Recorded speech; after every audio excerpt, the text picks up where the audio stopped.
you ever wondered how we ended up where we are currently as a world civilization? They say for you to understand where you're going or where you are, you must understand and get a very clear and vivid understanding of where you're coming from. And that's the topic of today's video.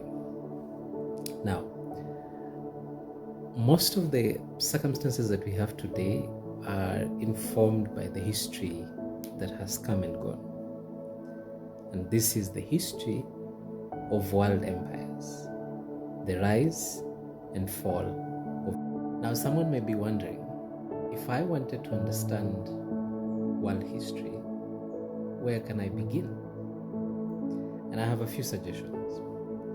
The first suggestion is that for you to be able to understand the current world as it is and how it's actually structured, the economic and the arrangement and distribution of power as it currently is structured, you would really need to go back to the very beginnings. And this requires that you may start by trying to understand the emergence, or rather the rise and fall of the Carthage Empire. So you can start there, and there are videos, very, very well done documentaries on the Carthage Empire on YouTube. Then after the Carthage Empire, it's overcome and decimated by the Roman Empire. So you would really need to go now and study the Roman Empire, its emergence in the early centuries up to the time when Jesus is actually coming in. He's being born into an already existing Roman Empire. And so then he starts to fight against the forces of the Roman Empire. Okay? Then after the Roman Empire, there emerges another empire, which is made up of the Mongol tribes. So before the emergence of nationhood or statehood, there was something called tribal societies, and these tribal societies are very much present and very influential during the time when Muhammad is actually the prophet. In his time, during the revelation of Muhammad in the 1200s, and this time there is a ruler known as Genghis Khan, and Genghis Khan's history is quite tremendous.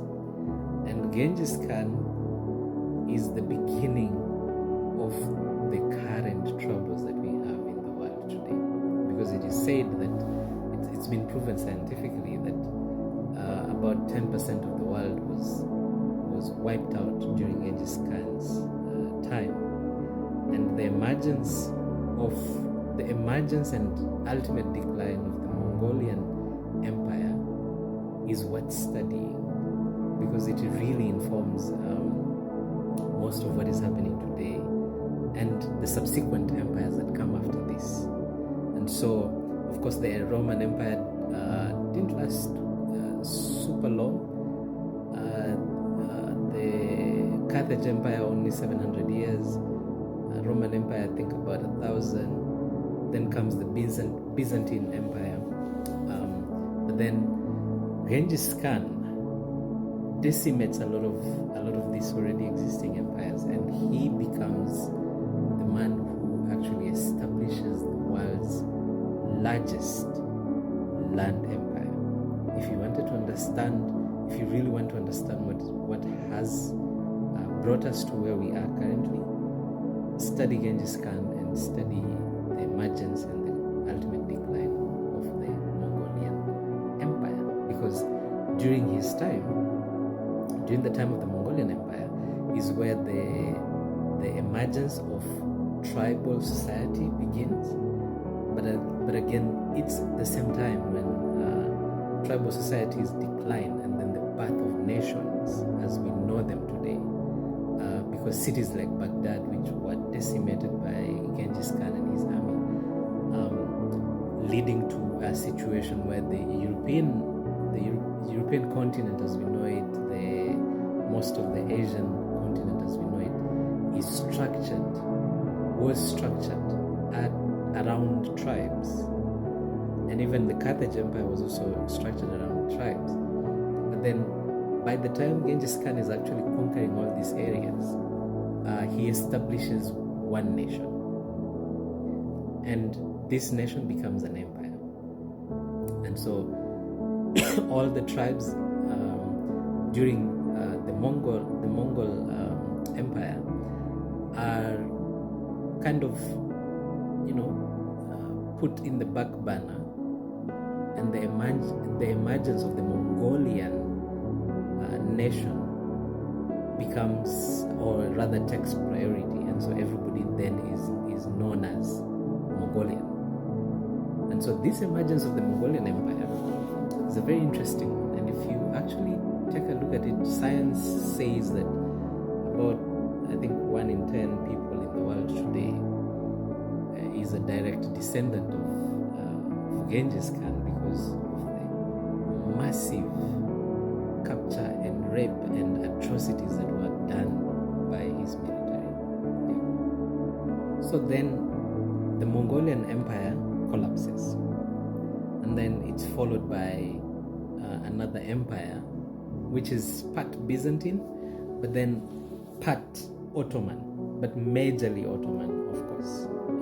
So for you to also understand, actually now the Ottoman Empire and the rise thereof and the decline of it really influences world politics as we know it today.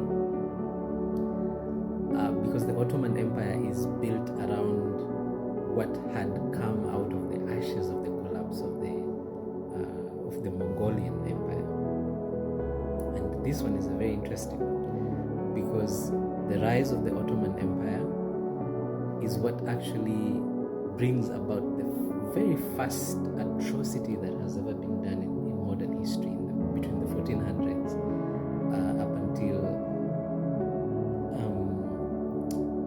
the 1800s. By the time we're getting to the establishment of the Turkish Empire, as we may call it, or rather the Ottoman Empire, the Ottoman Empire actually influences a lot of what happens up until the 1900s. And so when we are coming into the 1900s, the early 1900s, the establishment of nations,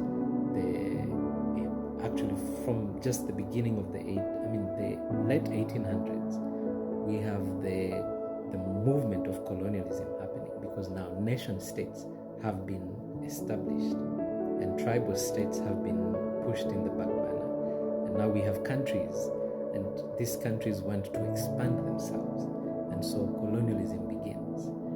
And so by this time, the Ottoman Empire is the most influential empire in the world, because it's also a larger empire by land, and so it covers a lot of that area that we know as Europe today. And so now this expansionism of empires, as always,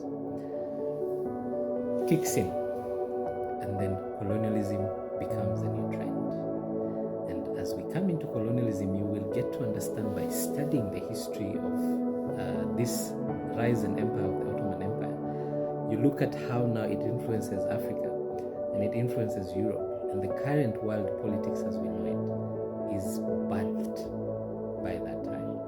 And so by the time we're coming into the world wars, the Ottoman Empire is still alive, but also on a decline. And then out of the ashes of this First and Second World War comes what we know today as the Soviet Union. And so for you to understand what is happening in world politics today, bringing us to these moments that we're witnessing, the birth of superpowers as we know them today, study the rise and fall of the Soviet Union. Now, then came the world of superpowers. So now nations becoming superpowers, and as we know today, America is that superpower. China is actually rising. So then for you to understand what may happen, study the history.